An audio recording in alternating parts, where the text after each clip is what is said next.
Bonjour mesdames, voilà, on est très heureux de se retrouver chaque semaine, bon Hachem.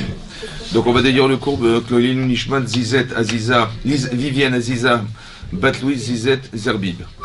Voilà, Parashat Toldot. Alors, ici c'est marqué, et les Toldot Yitzhak ben Abraham. Voici les descendants d'Yitzhak. Abraham, donc les descendants d'Yitzhak, ben, ça va être, on verra que ça va être Yaakov et Sav. Abraham, on dit Yitzhak. C'est marqué, Yitzhak ben Abaïm Shana. Yitzhak avait 40 ans, Bekarto et Rivka, lorsqu'il épouse Rivka. Bat Betuel Arami, qui était la fille de Betuel Arami. Mi Padan Aram, elle vivait à Padan Aram. Achot Lavan était aussi la sœur de Lavan, Arami Lolisha, qu'il a prise pour femme. Donc on nous rappelle sa famille, pour nous dire qu'elle a vécu dans un milieu familial hostile à la Torah. Ben, son père c'est un rachat, son frère c'est un rachat, et elle vit à Padan Aram, une ville de Rechaim. Ça va? Bon, qu'est-ce que ça nous apprend? À part le fait qu'on puisse féliciter Rivka d'avoir été une sadéquette dans ce milieu-là. Peut-être c'est d'expliquer que on ne choisit pas ses parents. Ça va? On ne choisit pas ses parents, ni ses frères, ses sœurs, ni l'endroit où on est né. Ouais, donc si on n'a pas choisi, ça veut dire que c'est le choix d'Hachem.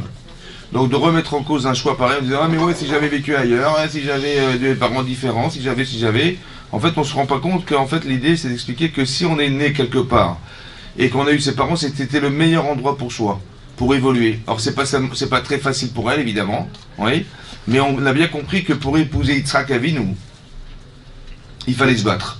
Ouais, contre l'environnement, contre ses parents, contre plein de choses. Il fallait être lucide et c'était très très difficile pour elle.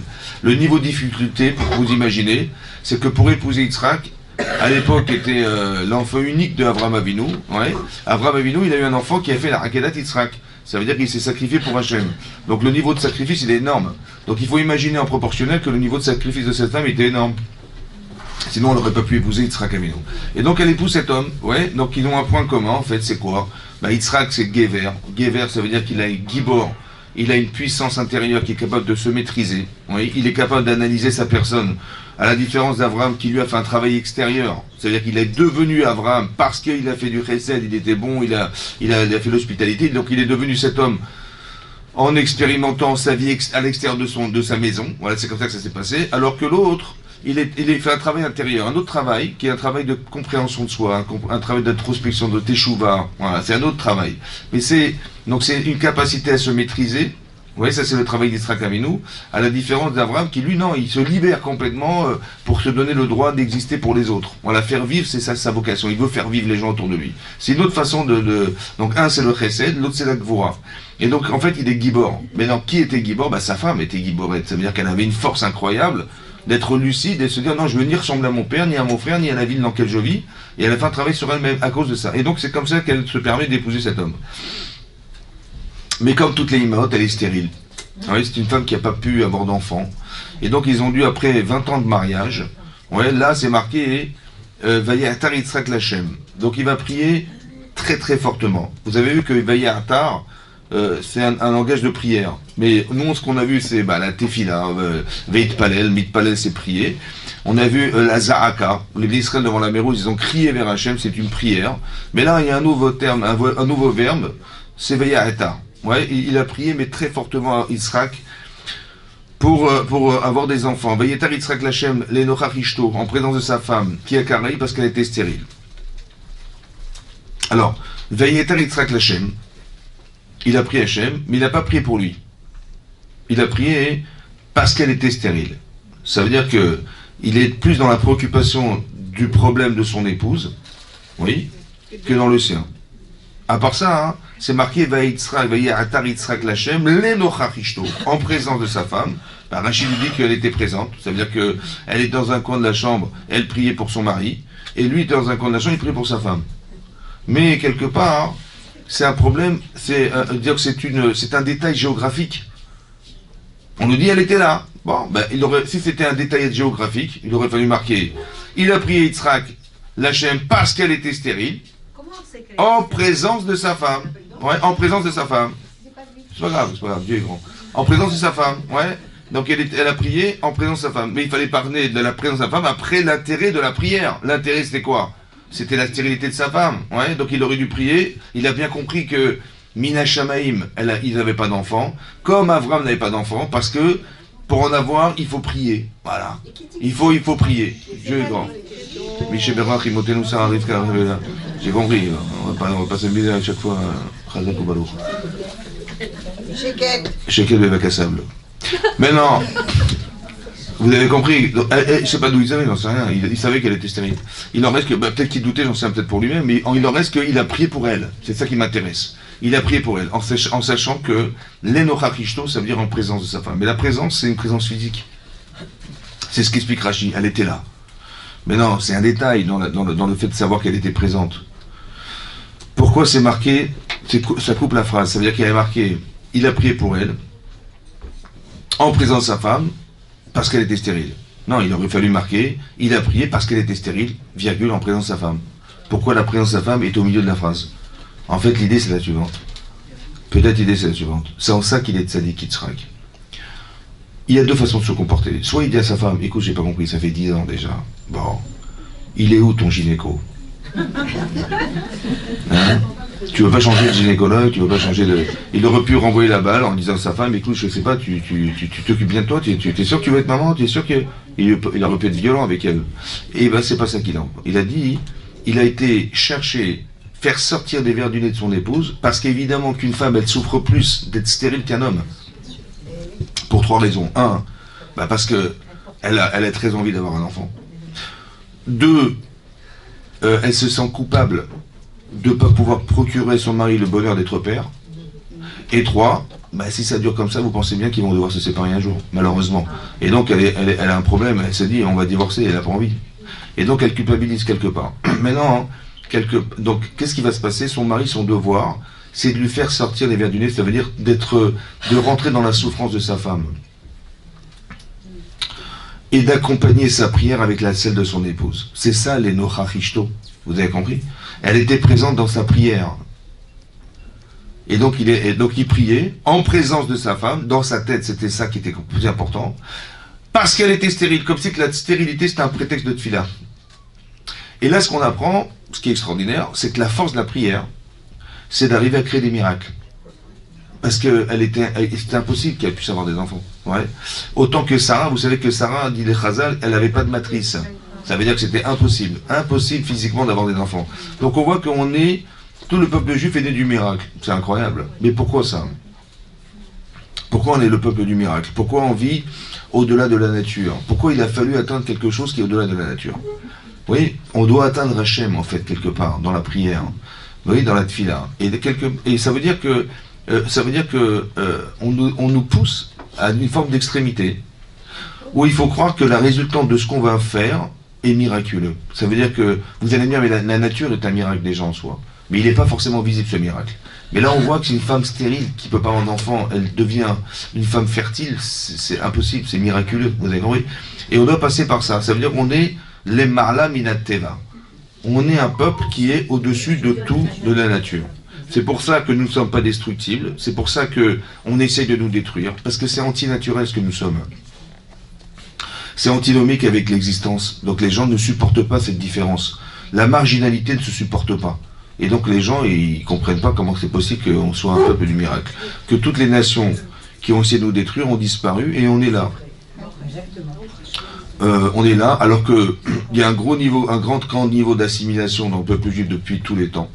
Et les rescapés de ce fléau, eh ben, ils veulent nous détruire. Ça va? Donc qu'est-ce qui va rester? Wallo. Donc c'est pas normal, vous avez compris? Mais comment ça se fait qu'on n'est pas destructible? Comment c'est possible? Mais pourquoi? Qu'est-ce qui fait qu'on n'est pas destructible? Ça va? Alors justement, il faut comprendre ça. Oui, on s'attache à quelque chose. Alors l'idée c'est la suivante.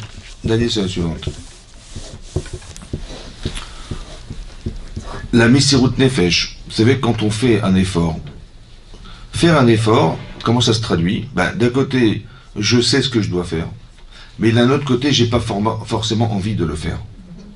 Maintenant, aller au-delà de ses limites, de son désir inversé, c'est de sortir de la matière. Quand on vous dit, vous avez compris qu'Avraham Avinu, il fait des efforts démentiels, parce que pour arriver à faire une mitzvah, avec un acte de chesed aussi accablant que celui qu'il a accepté de faire, qui était dans la douleur et la chaleur, il est sorti de ses gonds, il est sorti de la matière. Sarah, elle va prier, prier, prier, mais comment tu peux croire que tu vas tomber enceinte si tu vois bien, ça fait des années, des dizaines et des dizaines d'années que tu n'as pas d'enfant. Une femme, normalement, elle n'insiste pas. Vous avez compris? On va demander service aux voisins, on tape une fois, deux fois, mais bon, pas 3 fois ni 4 fois, c'est ça pas possible. Or ici, on voit que c'est l'inverse. Il faut insister. Hachem, il veut qu'on insiste. Ça va? Ça fait partie de la prière, ouais, que des choses qui sont vitales pour la personne, il faut insister lourdement auprès d'Hachem. Pourquoi? Parce que, mais pourquoi tu demandes? Mais de toute façon, c'est impossible. Je demande l'impossible. Et donc, ça veut dire que, soit dans les actes, soit c'est comportemental, on sort de la norme, soit on sort de la conception de la norme. C'est-à-dire que tu vas prier pour demander des choses impossibles. Un petit peu comme, et Hachem, il attend ça. Il veut qu'on soit un peuple spécial. C'est pour ça qu'il a provoqué le fait qu'il puisse déclencher l'ouverture de la mer Rouge. Ce qui est impossible. Même la nature est au service du peuple juif. Vous avez compris? Ça veut dire qu'on est un peuple un peu spécial. C'est ça. Et donc, qu'est-ce qui va se passer? Elle va tomber enceinte. Et bizarrement, alors qu'elle s'est battue toute sa vie pour se battre contre son environnement, contre son père, contre son frère, elle va tomber enceinte de 2 enfants. Oui. En fait, elle ne le sait pas. Mais elle souffre de voir que, quand elle passe devant un centre d'études de la Torah, son fils, il veut sortir. Et lorsqu'elle passe devant une maison d'Avodazara, il veut sortir. Et là, vous comprenez elle vit, d'abord c'est très très douloureux parce que Vayaroutz, il courait dans son ventre, ça veut dire qu'il voulait absolument sortir, mais il trotsetsu à Bani Bekerba, ça veut dire ils avaient envie de sortir en courant, ouais. Et donc elle avait des douleurs qui étaient insupportables, elle demande à ses voisines, mais c'est comme ça une grossesse? Elle dit non, jamais de la vie, ça n'existe pas ça. Et donc elle vit une souffrance corporelle très très difficile. À part ça, je vous imaginez moralement, hein? Bon, qu'est-ce qu'elle a dit? Elle a dit, Lamazé Anochi. Pourquoi cela moi? Ça vous va ou pas? C'est du petit nez, quoi. Pourquoi cela moi? Ça ne veut rien dire. Il n'y a pas de verbe. Alors qu'est-ce qu'elle a dit? Ça m'arrive. Pourquoi ça m'arrive? Alors, c'est ce qu'on pourrait croire. Moi aussi, j'ai cru comme vous. Moi aussi, je suis croyant, hein, j'ai pas de... Mais Rachid dit pas ça. Regardez, je vous traduis ce que Rachid dit au nom du Midrash. Alors c'est ça, mais là il y a marqué autre chose. Attendez, je vous retrouve le passage dans Rachid. Lamazé Anochi. Lama eitinit ava. Le Erayon. Pourquoi j'ai tellement désiré tomber enceinte? Vous savez ce qu'elle a dit? Elle n'a pas dit, mais qu'est-ce qui m'arrive? Elle a dit, elle regrette. Elle a dit, mais qu'est-ce que j'ai été faire de prier pour avoir ce que j'ai aujourd'hui? Donc elle est déçue. Elle est déçue parce que toute sa vie elle s'est battue contre le mal et elle porte en elle le mal. C'est pas possible. Vous avez compris ce qui se passe chez elle. Et donc elle dit mais qu'est-ce que j'ai été prié? Elle est dans le regret. Dit le Midrash Rabbah, comme elle a regretté de tomber enceinte, oui, alors elle aura que 2 enfants, pas 12. Elle devait avoir 12 enfants. Mais elle regrette de la douleur ou de l'enfant qu'elle porte? À votre avis? Je sais pas. Les deux, je pense c'est les deux. Ça veut dire qu'elle souffre de... Mais je pense que c'est plus moral, parce que quand une femme, elle s'est battue pour avoir pour épouser Yitzhak Avinu, et qu'elle voit que son enfant, il est tenté à vouloir faire Avodazara, je pense que moralement, c'est insupportable pour une maman. C'est très dur. Et donc elle se dit, elle regrette, mais qu'est-ce que j'ai fait de prier pour... Qu'est-ce que j'ai désiré tomber enceinte pour avoir le résultat pareil? Et donc ce regret. Maintenant, le problème, c'est très intéressant parce que d'un côté, ça pose des questions dans la vie. C'est-à-dire qu'on vit des choses qui sont contraires à nos intérêts. Mais pourquoi Hachem, il est là pour nous embêter, vous croyez? Hein? C'est étonnant que vous en faites pas. C'est même pas ça. Non, mais c'est logique. D'un côté, une maman elle a attendu des années pour avoir des enfants. Elle s'est battue contre... Elle a réussi à épouser Yitzhak Avinu. Vous pensez bien qu'elle veut avoir des enfants de Sadikim. Elle veut pas avoir des enfants qui sont tentés par la Vodazara. A priori, ça veut dire qu'elle a une question. Donc elle a une question. La réponse, c'est de dire, mais qu'est-ce que j'ai été faire de vouloir désirer tomber enceinte? Vous avez compris ce qui se passe? Ça veut dire qu'on ne doit pas tomber dans ce piège-là. En fait, c'est une manipulation. C'est une lecture de sa vie qui est fausse. Vous avez compris? La lecture est fausse. Pourquoi il est tenté? Il a une autre nature, il a une autre tendance. Ça ne veut pas dire qu'il va tomber dedans. Ça veut dire qu'il a envie. Vous avez compris? Et elle dit, il a envie, donc il va faire un Vodazara, et c'est un enfant contradictoire. D'un côté, il veut étudier la Torah, d'un côté, il veut faire le contraire. C'est pas possible. C'est ce qu'elle a cru. Et donc, elle tombe dans le piège de l'interprétation, en fait, de ça. Et donc, quand elle dit ça, écoutez-moi bien, hein, quand elle dit, mais qu'est-ce qui m'arrive? Ça veut dire, mais qu'est-ce que j'ai désiré tomber enceinte alors que j'ai un enfant qui a tendance. Ça va? Qu'est-ce que vous pensez que l'enfant dans son ventre il pense? Elle a tout de suite jugé alors. Elle a tout de suite jugé. Ben, quand elle dit je suis déçu, elle a jugé, elle a condamné, elle n'a pas jugé, elle a condamné. Mais ce qui est très intéressant, c'est qu'en vérité, l'enfant il ressent ça. Ouais. Il ressent, mais c'est le grand cri douche qui est innovant, ouais. C'est qu'il va ressentir la défaillance qui est la sienne en fait, parce que sa mère lui a dit, mais je voulais pas de toi quelque part. Maintenant, d'où ça sort ça? Vous allez voir plus tard, adultes, quand ils vont arriver à l'âge d'adolescence, ouais, après l'âge d'adolescence, Esav, il va refuser d'être le Bechor. Ça veut dire qu'il va dénigrer la Bechora, son droit d'aînesse. Et donc, il va lui racheter, Yaakov, son droit d'aînesse. Mais il lui a dit, mais pourquoi tu veux m'acheter mon droit d'aînesse? Il dit, parce que le Bechor, l'aîné de la famille, normalement, il a le devoir de travailler au Beth Amikdash. C'est ça qui était prévu, les Bechorot. Il dit, qu'est-ce qu'on va faire au Beth Amikdash dans le sanctuaire? Il dit, tu vas faire des sacrifices pour les en tant que Kohen, en tant que Lévi, il y a une avodat Hashem qui est réservée spécifiquement aux Kohanim. Les Kohanim, c'est ça. Mais bon, mais là, c'était pas les Kohanim, c'était les Bechorot qui devaient faire. Il dit, oui, très bien, merci beaucoup. Et alors, il dit, si tu fais des sacrifices et que tu les réussis, tant mieux. Sinon, tu risques de mourir. Il dit, Ani olech lamut, lama zeli bechora. Ani olech lamut, je vais mourir. Lama zeli bechora. Lama ze, li bechora. Qu'est-ce qu'elle a dit, elle? Lama ze anochi. Et lui a dit, lama ze li bechora. Elle a dit Ani, il a dit li. Il a disé, elle a disé. Elle a dit mama et elle a dit lama. C'est la même phrase. Comme si que quoi? Il a répété en fait, mais pourquoi il a répété ce que sa mère a dit? Parce qu'il croit qu'il est cet enfant. Ben, à force de répéter à un enfant, mais t'es nul, t'es machin, nanana, ben, maman elle m'a dit que je suis nul, maman elle m'a dit que je sais pas travailler, maman elle m'a dit encore une fois, encore tu as arrêté, encore tu as... Ben, à la fin il croit qu'il est comme ça, mais sa mère lui a dit donc il croit à sa mère. Mais c'est-à-dire elle a entériné qu'il y avait une fracture à l'intérieur de son ventre, ouais, qui va faire qu'il y a une partie de l'enfant qu'elle n'acceptera pas forcément. Et donc lui, il va se sentir coupable de ça. Et il va dire, si vous avez compris, quelque part c'est très intéressant de voir qu'on a rajouté une couche sur sa nature. Que non seulement il était viril, ouais, naturellement viril et violent, etc., mais en plus on lui a entériné l'idée que laisse tomber la Bechora, laisse tomber la Gdusha, laisse tomber tout ça. Vous voyez, ma mère elle m'a dit que je suis tiré vers la Vodazara.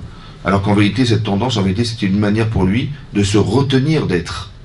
Il fallait pas accepter, il a envie d'être quelqu'un d'idolâtre, mais il fallait qu'il ait la force intérieure de se refuser de cet enfant. Vous avez compris, cet homme? Vous avez compris ça? C'est ça Gibor.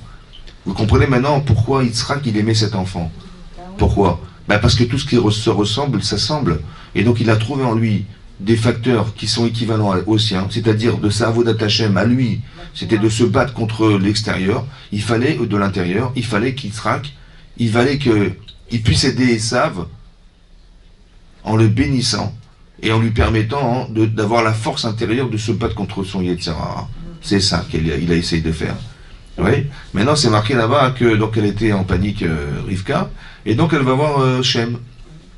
Il dit, je sais pas ce qui m'arrive, voilà, j'ai un enfant qui est tiraillé entre deux tendances contradictoires. Il est dit, non, ne t'inquiète pas. En fait, tu as deux nations en toi. Ce qui est incroyable, c'est qu'il va y avoir deux nations qui vont naître de... C'est pas deux enfants, encore une fois. Hein. Écoutez bien ce que je vous dis. C'est pas deux enfants, c'est deux nations. C'est-à-dire qu'on va se diviser. Mais non, il faut aussi comprendre que Sarah aussi, elle a accouché de deux nations. Il y a eu deux nations, pas par elle. Elle a eu Yitzhak Avinu, qui est la nation juive, on va dire, et Ishmaël, c'était la femme qu'elle lui a proposé à Abraham Avinu. Donc il y avait aussi deux nations. La nation orientale, et là c'est la nation Édom. C'est occidental. C'est de là que va naître ça. Mais marqué où le homme et le homme yematz. Ces deux nations, ils vont en fait se confronter en permanence jusqu'à la fin des temps. Jusqu'à la fin des temps, il y aura où le homme et l'homme yematz. Et bien Rav, il y a votre tsahir. Mais sache que l'aîné, il va servir le tsahir, le cadet. Donc elle savait que le deuxième enfant qui naîtrait, c'était l'enfant choisi. Puisque Rav, il y a Avot Tsahir. Ce secret-là, elle l'a su de Shem, elle n'a jamais dévoilé à son mari. Jamais personne n'a su que Esav devait servir Yaakov un jour. C'est pour ça qu'elle aimait Yaakov Avinu. Ça va? Elle aimait Yaakov. Elle voulait entretenir. Mais il faut juste comprendre, elle va aimer cet enfant. Maintenant, la Torah va décrire ces deux enfants comme de nature différente. Un chez un Ish Sadeh, un homme des champs. Tsaïd Bepiv, chasseur dans sa bouche. Et l'autre, il était Yoshev, Tam, Yoshev Oalim, Tam. Tam, ça veut dire Tam, Tam. Tam, Tam. Un Tam.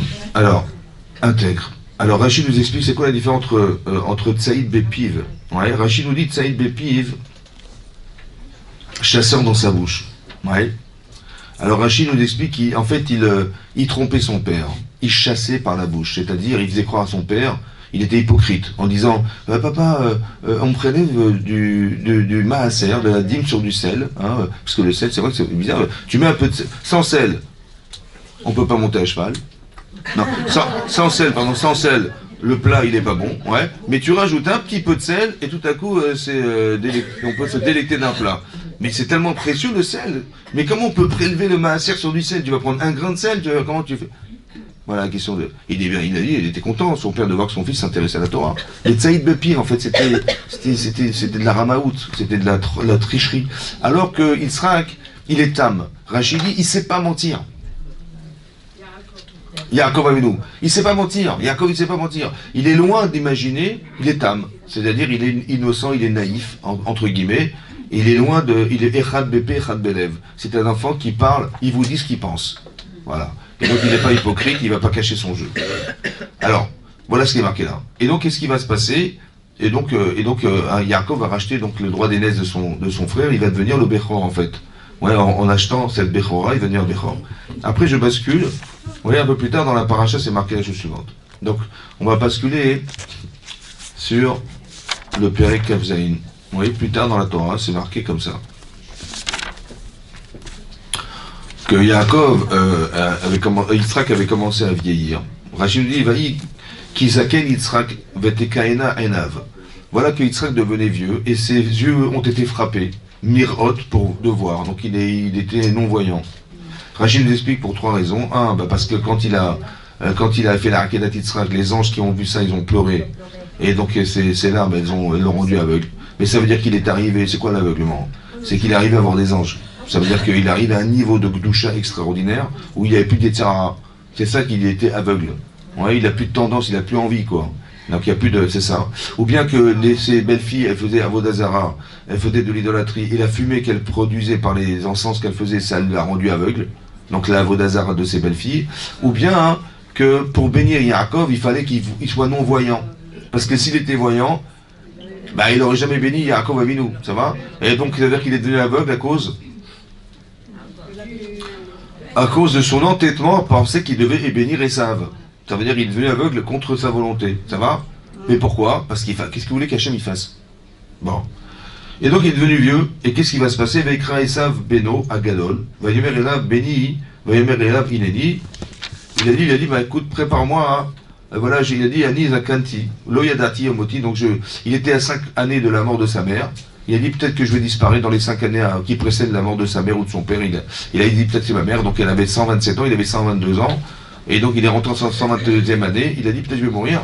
Ata Sana Yakelecha, donc apporte tes flèches, etc., tes arcs, et va me chasser des mataramim, des plats délicieux. D'accord? Et tu vas me les apporter. Donc il a demandé d'aller lui apporter Shnegedi Aizim, deux chevreaux. Deux chevreaux, c'est deux chevreaux, vous imaginez deux chevreaux, c'est pas un peu trop, non? Pour lui, alors Rachid expliquait non, c'était Pessah. Donc c'était Pessah, le jour de son anniversaire, parce qu'il est né à Pessah, Yitzhak. Et il a dit je vais fêter ça, et 122 bougies ça pouvait pas rentrer, donc il a dit on va prendre un glizim. Et c'était Pessah, et à part ça il a dit prépare-moi un plat pour te bénir. Il avait envie d'avoir plaisir à bénir son enfant en mangeant bien. Pourquoi c'est toujours Pessah? Parce qu'il est né à Pessah. Mais non, qu'est-ce qui va se passer? Donc il va partir. Il va partir à la chasse. Ouais. Et entre-temps, sa femme, elle entend, Rivka, elle entend son mari dire qu'il va bénir, il va bénir Esav. Et là, c'est pas possible. Parce que la bénédiction, c'est quoi cette bénédiction? Non, mais cette bénédiction, c'était Veni Vrechu Becha Kol Mishperot Anama. Seront bénies par toi toutes les familles de la terre. Ça veut dire que c'est pas une petite bracha, Mishéberach, Avotenu, Avraham, Yaakov. C'est-à-dire qu'il va faire une bracha où il va devenir le vecteur de la bracha d'Hachem. Tout ce que tu béniras sera béni, et tout ce qui te maudiront, je les maudirai, dit Hachem. C'est énorme. Ça veut dire que la raison d'être du monde, c'est Yitzhak. Et ça, cette bracha-là, qu'il a reçue d'Hachem, il veut la donner à son fils Esav. Et donc et Rivka, hein, elle pense que c'est impossible. Et donc qu'est-ce qu'elle a dit? Elle a dit,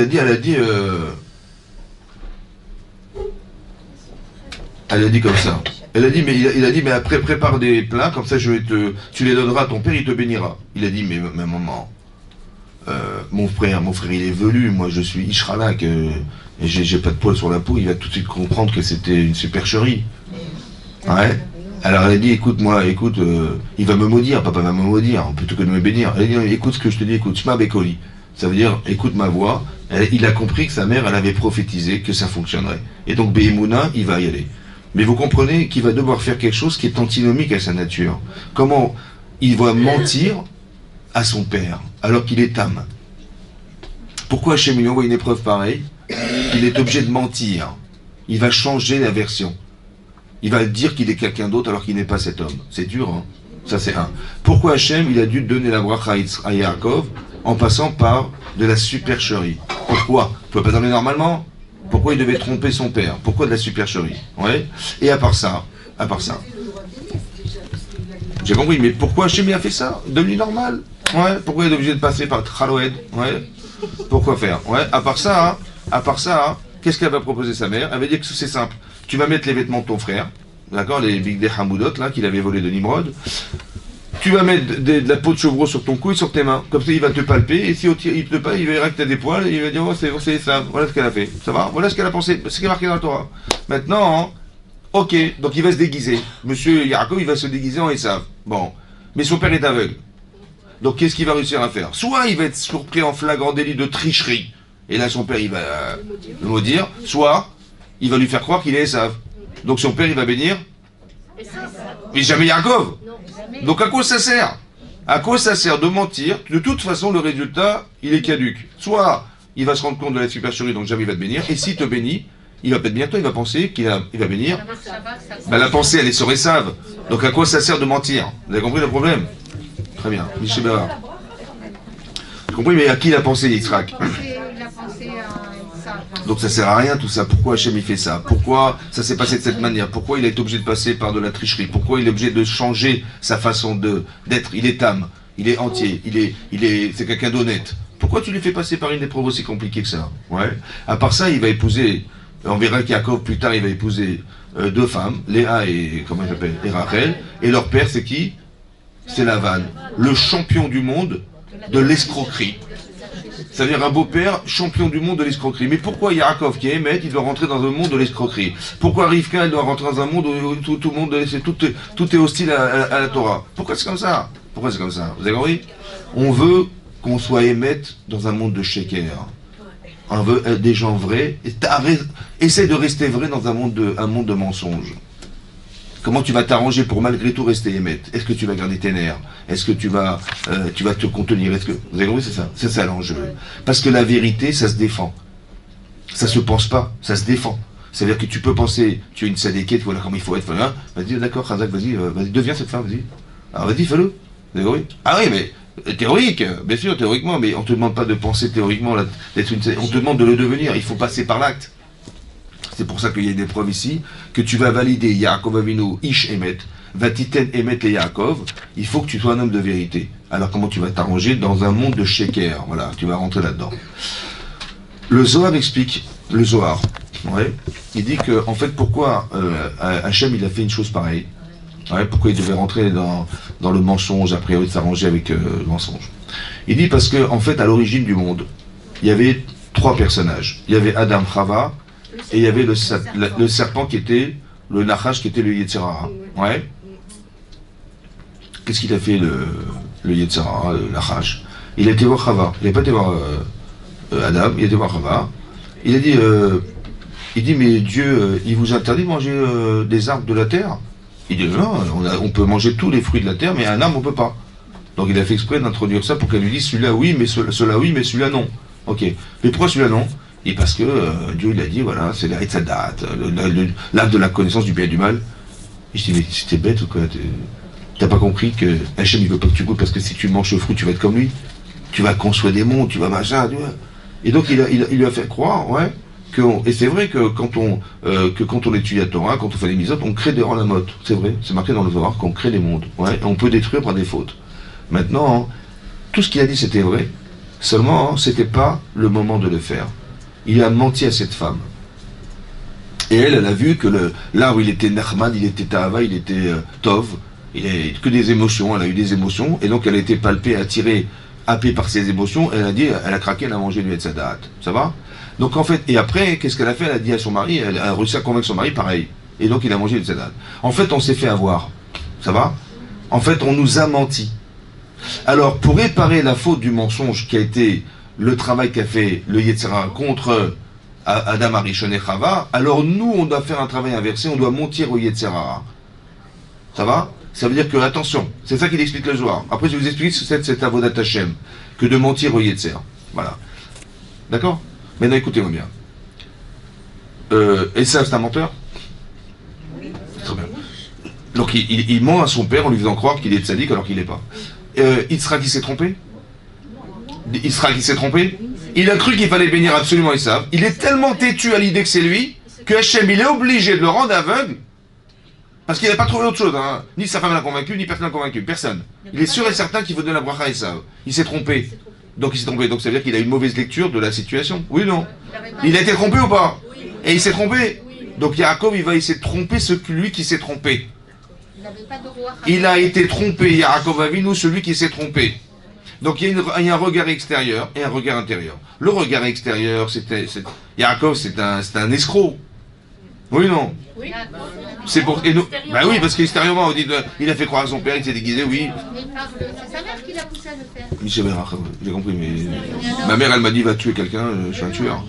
Mais vous avez compris, mais bien sûr sa mère. Mais le problème, c'est qu'il a accepté d'être cet homme. C'est ça le problème.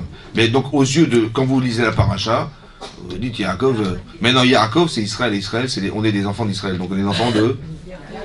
On est des enfants de. Des escrocs. On est des escrocs. Ça va? Mais bien sûr, c'est ça le problème. Vu de l'extérieur, voilà, vous êtes les enfants de qui? J'ai pas compris. Les enfants de Yaakov et Beth Israël. Notre Israël, on est des petits d'Israël, les fruits de. Et c'est pour ça qu'on est vu comme ça. Parce qu'en vérité, à la lecture de ce que vous voyez là, à l'extérieur, on a l'impression qu'on a volé, on est des voleurs d'esprit, on est des truands, voilà, c'est ça, oui ou non? Maintenant, est-ce que Yaakov, il avait le choix de tromper son père alors que son père, il s'était trompé? Est-ce que son père, il est au courant que Yaakov, il a racheté le droit d'aînesse sur son fils? Non. Et il ne savait pas. Il ne savait pas. Est-ce qu'il savait que l'enfant choisi, c'était Yaakov et pas Esav? Non plus. Mais il aimait cet enfant. Encore une fois, il aimait cet enfant. Il aimait cet enfant. Qu'est-ce que ça veut dire aimer cet enfant? Ouais. Pourquoi il aimait cet enfant? Il aimait parce qu'en fait, il a vu un potentiel. Il a vu un potentiel en lui. Vous savez bien qu'un rachat n'existe pas. Le rachat, c'est un choix. C'est un choix. On a tous une potentialité, on a tous des forces, on a tous... Qu'est-ce que tu fais de toi? Soit tu es une sadéquette, soit tu décides de ce que tu fais, de ce que tu es, d'être une rachat, c'est toi qui décides. Et donc lui, il a décidé d'être un rachat. Alors il a voulu Yaakov le bénir, c'est-à-dire, je vais te donner de la force, laquelle? En te donnant, Yitzhak, il a béni son fils en lui disant, tu vas avoir de la richesse, tu verras que ce que tu vas gagner est au-delà des limites de ce que tu aurais pu atteindre. Donc tu vas dire merci Hachem. Et peut-être que par la karatatov, la reconnaissance de ce que tu vas gagner, tu vas revenir à la Torah. Vous avez compris ça? C'est pour ça qu'il a fait ça. Parce qu'il a vu, bien sûr qu'il est au courant que c'est un rachat, mais il a compris derrière que la seule manière de pouvoir le sortir de la riche route, c'est d'arriver à le bénir, c'est-à-dire de lui donner la force intérieure qui lui manquait en fait, de contrecarrer un désir. D'un côté, je sais que j'ai envie de voler. D'un côté, je peux pas en nier que je suis reconnaissant de ce qu'Hachem a fait. Alors, d'être reconnaissant d'Hachem, c'est de respecter la Torah, et de respecter la Torah, c'est d'arrêter de voler.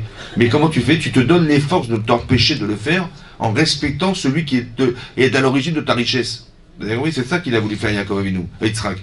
Il a voulu bénir cet enfant pour lui donner l'intériorité forte qu'il aura de se battre contre l'extérieur. C'est ça que ça veut dire. D'avoir des valeurs émotionnel suffisamment fort pour refouler le mal, le désir du mal. C'est ça qu'il a voulu faire. Et donc c'est ça qu'il a voulu. Mais seulement il s'est trompé. Pourquoi? Parce qu'il ne savait pas que Yitzhak, que Yaakov avait racheté le droit d'aînesse. C'est pour ça qu'il y a marqué là-bas que quand Yitzhak il a reçu, donc Yitzhak il a béni son fils finalement, il a béni Yaakov, mais il a dit, c'est bizarre parce que il a les mains, il a comment vous dire, il a la voix de Yaakov. Parce qu'il dit, papa, je t'en prie, il avait beaucoup de savoir-vivre avec son père. Il dit, Hachem, j'ai rencontré Hachem, c'est pour ça que j'ai fait vite, pour, comment vous dire, pour ramener ce gibier aussi rapidement. Il est étonné comment il a pu faire ça. Il dit, bah, c'est Hachem. Hachem, il m'a fait rencontrer, il dit Hachem, dans la bouche de Esav, ça n'existe pas. Et donc il dit, c'est bizarre, Akol Kol Yaakov, la voix c'est la voix de Yaakov, et Yadaïm, Yadé Esav. Et les mains sont les mains d'Esav. Mais non, ça va rester un symbole très fort. Vous savez, qu'on dit la voix de Yaakov, ouais, nous on parle. Esav, il frappe. Marqué, vous savez, on lit Echa, le Hadisha B'Av, ouais. Les livres de Echa, il y a dans la pticha, dans l'introduction du Midrash sur Echa, c'est marqué comme ça. Akol Kol Yaakov va y aider Esav. Les mains, la voix est celle de Yaakov et les mains sont un d'Esav. Il dit que tant qu'on entend souffler Kol, ça veut dire que on entend des sifflements de Torah dans les Baté Midrashot et les Baté Knisiot, dans les synagogues et dans les centres d'études de la Torah, alors les mains d'Esav, elles ne pourront jamais nous toucher. Et sinon, alors Esav a un pouvoir. Ça va? Ça veut dire que tant qu'on entend, il n'y a pas de Torah, alors s'il y a de la Torah, eh ben, il n'a aucun pouvoir contre nous, Esav. Ouais, c'est ça, Kol Yaakov. Tant qu'on entendra les sifflements de la Torah, c'est-à-dire qu'on entend des gens parler de livrer Torah, ou de prier, ou de faire des mitzvot, c'est un bouclier. Rien ne nous touchera. À la différence de... Où est-ce que c'est marqué ce principe-là? Où est-ce que c'est marqué dans la Torah ici? Ouais. Parce que Yaakov, il a reçu la bracha. Ouais. Il était parti à la chasse et il a perdu sa place. Ouais. Et ça est parti à la chasse et il a perdu sa chasse. Maintenant, il est rentré, donc il est parti à la chasse et entre-temps, Yaakov, il a reçu la bracha et au moment où lui sort, l'autre rentre. Incroyable. Bon, il arrive avec les bons plats, il dit, Koum, il a dit à son maître, lève-toi. Comme ça, il va. Il dit, mais qui tu es toi? Il dit, je suis Esav, ton aîné. Il dit, Vaïchad Charata Gedola. Il a eu très très peur. Il a dit, je me suis trompé.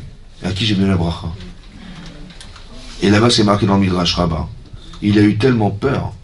Il a eu plus peur quand il a su qu'il s'était trompé en donnant la bracha à un étranger ou je sais pas qui, plus que le jour où il a fait la Kedat Yitzhak. Pour vous dire la peur qu'il a eue, d'avoir transmis la bracha à quelqu'un qui ne devait pas la recevoir. Qu'est-ce qu'il lui dit? Il lui dit, mais qu'est-ce qui se passe? Il dit, voilà, il a dit, j'ai donné la bracha, il a compris qu'il avait donné la bracha à Yaakov. Mais après, qu'est-ce qui s'est passé? Il a dit, j'ai compris pourquoi il s'appelle Yaakov. Et ça, il a dit, je sais pourquoi il s'appelle Yaakov.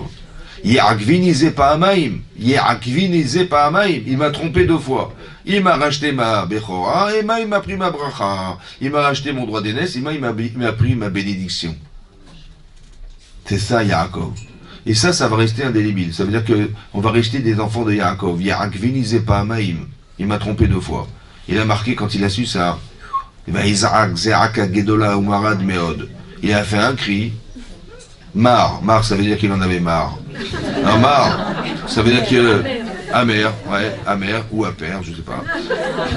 Et admeod, ça veut dire à jamais. Et là-bas, c'est devenu une halakha. Rabbi Shimon Halakha, il a dit dorénavant halakha. Esav sonnait Yaakov. Esav haï Yaakov, c'est une halakha. Ça veut dire qu'il y a une halakha. Ça veut dire que ça pourrait jamais plus changer. C'est terminé. Ça veut dire qu'il est arrivé jusqu'à la fin des temps. Admeod jusqu'à la fin des temps. La nation qui représentait Esav, jusqu'à la fin des temps, il y aura de l'antisémitisme profond ancré en lui. Contre Yaakov, parce que monsieur, il sent qu'il a été trompé par son propre frère. Il y a un problème fratricide ici, d'un côté. Mais c'était la volonté de Hachem. Donc c'est bizarre, voilà. D'un côté, il a vendu son droit d'aînesse, et d'un côté, il renie le fait qu'il ait vendu. C'est bizarre. Donc il se fie quoi? La frustration qu'il a eue d'avoir été trompé. Maintenant, il comprend qu'il a été trompé. Ouais. Comme si son Yitzhara, c'était Yaakov. Mais pourquoi il a été trompé? Parce qu'il a trompé. Ça veut dire que vous comprenez que jusqu'à quand tu vas tromper, tu vas mentir. Sache que si tu mens, on va te mentir. C'est comme ça. Il voulait gagner sur les 2 tableaux. Il va tuer Nimrod pour lui piquer son argent. Et le côté, il fait croire à son père, oui, tzaddik. Donc je vais gagner, mon père, il va me faire une bracha. Et l'autre, mais pourquoi c'est comme ça? Parce que tu vois de l'extérieur. Tu vois de façade. Tu crois que tu vas prendre par là, tu vas mentir là, tu de façade. Mais sache que tout est intérieur. Hachem, il lit dans ton cœur. Ça sert à rien de mentir. À qui tu vas mentir? Oui. Mais c'était la volonté de Hachem quand même. Il a été trop dur parce qu'il a trouvé eux, mais c'est valable pour Yaakov. Il a trouvé, après il va être. Alors c'est marqué dans Rashi, justement.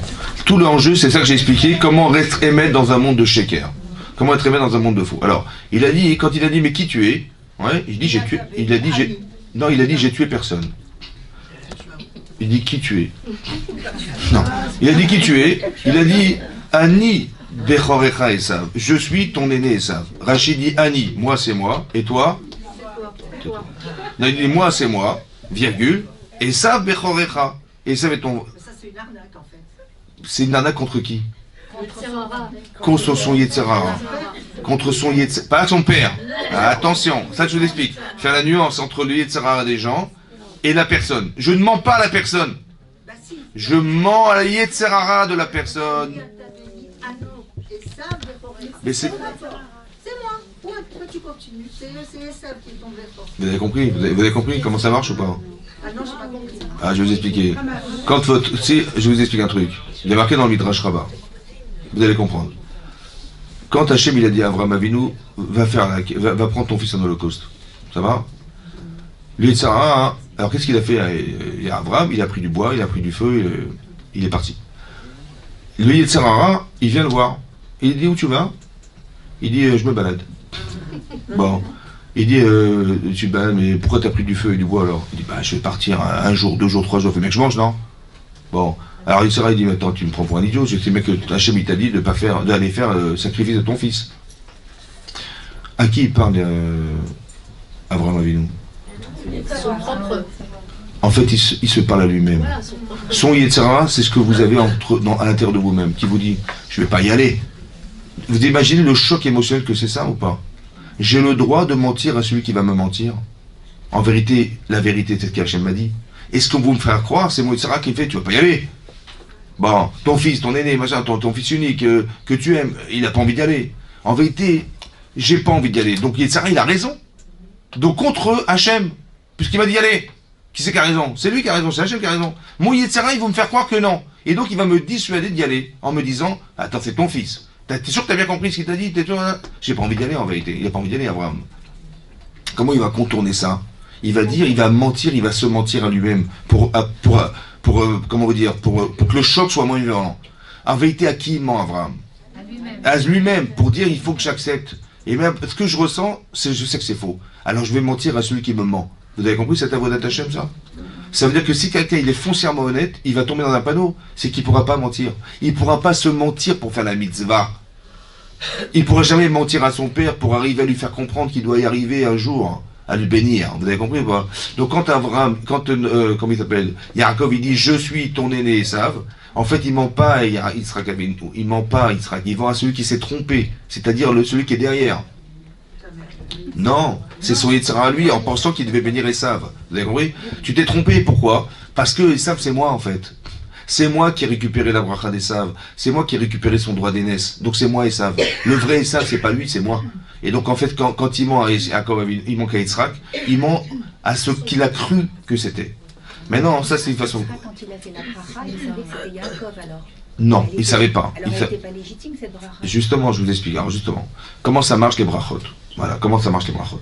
En fait, il faut savoir qu'un tzaddik, il est le vecteur de la bracha d'Hachem. Mais est-ce que le tzaddik, il peut bénir ce que Hachem ne voulait pas?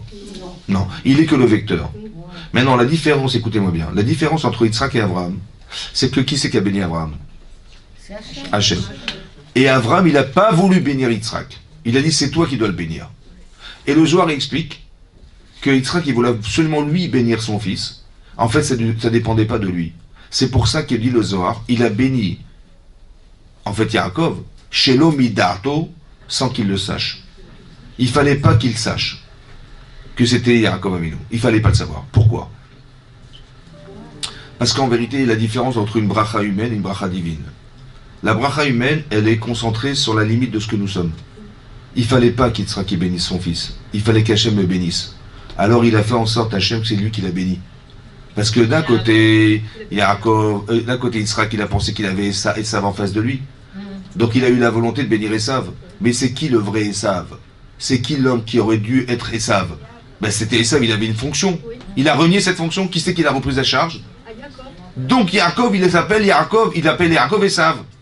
Vous avez compris? Donc en fait, la bracha que devait recevoir Esav, ben, elle est revenue à Yaakov. Donc il a menti à personne. Vous avez compris ce que je suis en train de vous expliquer? Je suis en train de vous expliquer quelque chose de très intéressant et très important. Vous voyez que l'actualité est faite que de mensonges. Mais pourquoi il y a un antisémitisme dans le monde? Pourquoi? Qu'est-ce qu'on a fait pour qu'on nous haïsse à ce point? Pourquoi les médias, ils inventent des trucs sur nous? Pourquoi, je sais pas, l'ONU, ils nous considèrent comme des terroristes, comme des tueurs d'enfants, je sais pas quoi. Pourquoi tous ces mensonges-là? Pourquoi faire?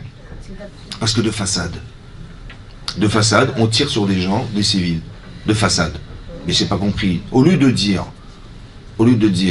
à des terroristes, baissez les armes, renvoyez les otages, vous avez rien à faire avec ça. Vous entendez ça, vous? Non. J'entends. Comment ils vont faire pour se débrouiller pour récupérer les otages? Ah, ils vont tuer des civils. Mais pourquoi tu parles d'Israël? Dis-moi, les terroristes, lâchez les armes.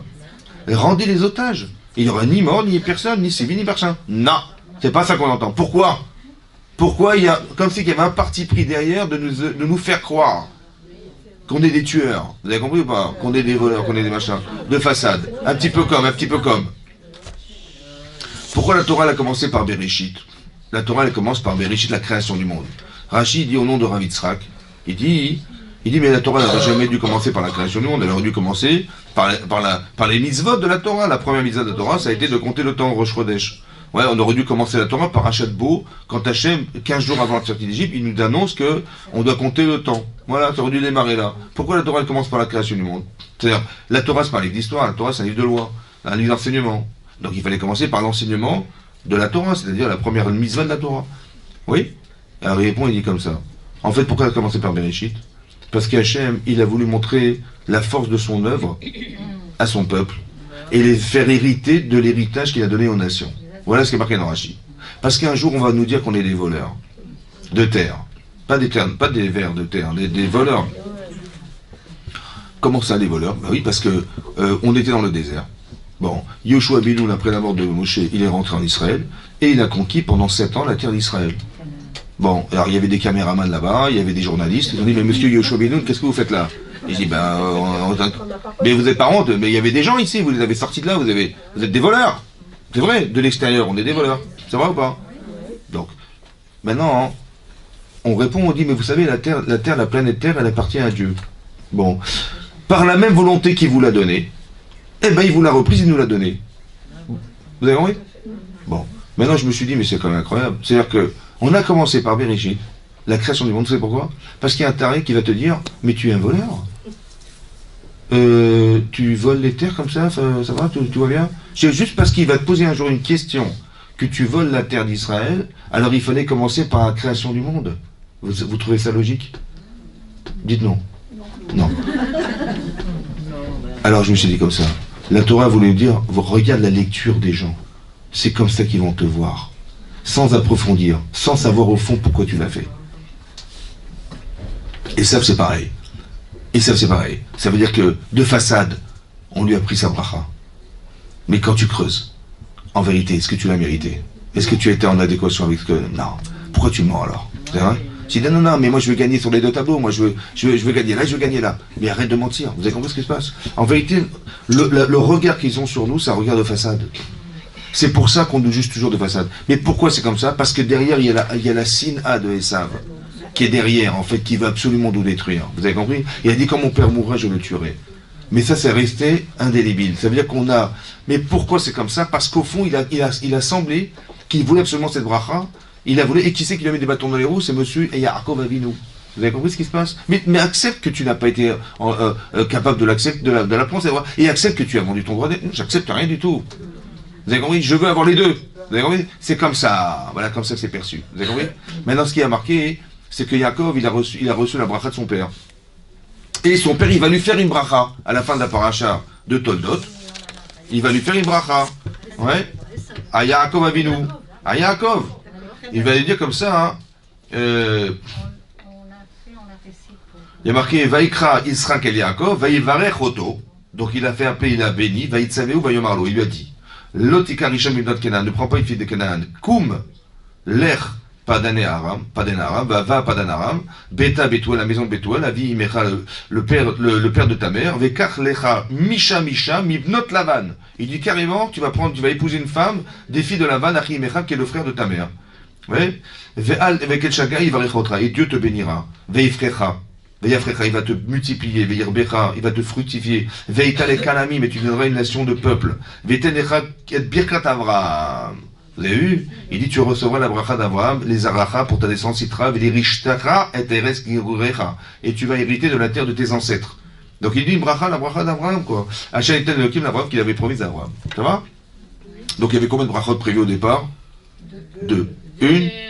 Une bracha pour Esav, une bracha pour Yaakov. Finalement, qui est-ce qui a reçu les brachot? D'accord.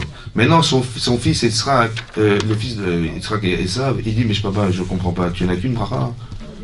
Hein, tu veux pas, il commence à pleurer, il lui réclame une bracha. Ouais. Il lui a donné une trecha. Alors il a dit comme ça. Non, il a dit comme ça. Où est-ce que c'est marqué? Alors, c'est marqué comme ça. Je vous lis ce qui est marqué dans la Torah. Marqué. Voilà. Vayomer Esav el Aviv. Abracha achat ilecha avi. Est-ce que tu n'as qu'une seule bénédiction, papa? Beracheni gamani. Ouais, mais bénis-moi aussi, avi. Ouais, Esav kolo vayevk. Il a donc levé la voix. Esav, il a pleuré. Et sur ce vayan, Yisrak avi vayomer elav. Il lui a dit donc son père. Iné mishpane aretz yemoshavecha. Ta résidence, la terre sera grasse. Il y aura de la richesse. Umital, ouais. Umital hachamim me'al. Et la rosée du ciel montera sur la terre, sur ta terre. Donc il y aura la bracha de la terre. Marqué, mais ve'al charbecha tichye.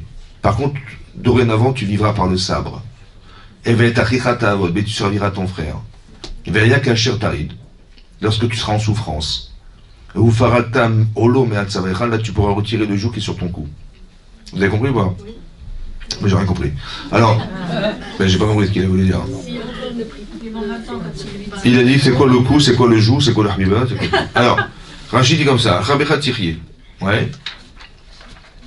Avec un cher tarid. Donc quand tu seras tarid, c'est quoi tarid? Rachid dit la chante Sahar. Lorsque tu seras en souffrance, Kevo Harid Bessiri, Klomar, Kishavu Israël la Torah. Regardez ce qu'il a dit Yitzhak. Quand tu verras les Israël qui transgresseront la Torah, veillez les rapitron pe. Là tu auras un prétexte. Leistaer à la brachot chez Natal ou Parataoul. Ça veut dire que pourquoi tu as donné la bracha à mon frère Yaakov? Pourquoi? Parce que c'est le tzaddik. C'est vrai ou pas? Et moi je suis un raja. C'est ça que tu m'as dit, oui? Ok. Maintenant quand tu vois que les Israël, ils font des avérotes. Ah, tu vois qu'ils n'ont pas respecté soi-disant des menteurs, hein? Tu vois, soi-disant les cachers, les machins, tout ça, c'est du bidon. Alors tu as un prétexte. Alors prends ton sabre et tape dessus. Tu pourras retirer ton hol, ton joug, et là tu pourras les taper. Ça veut dire que quel est le pouvoir d'Esav de nous frapper? Le manque de réalisation qu'on a dans la Torah. C'est clair et net.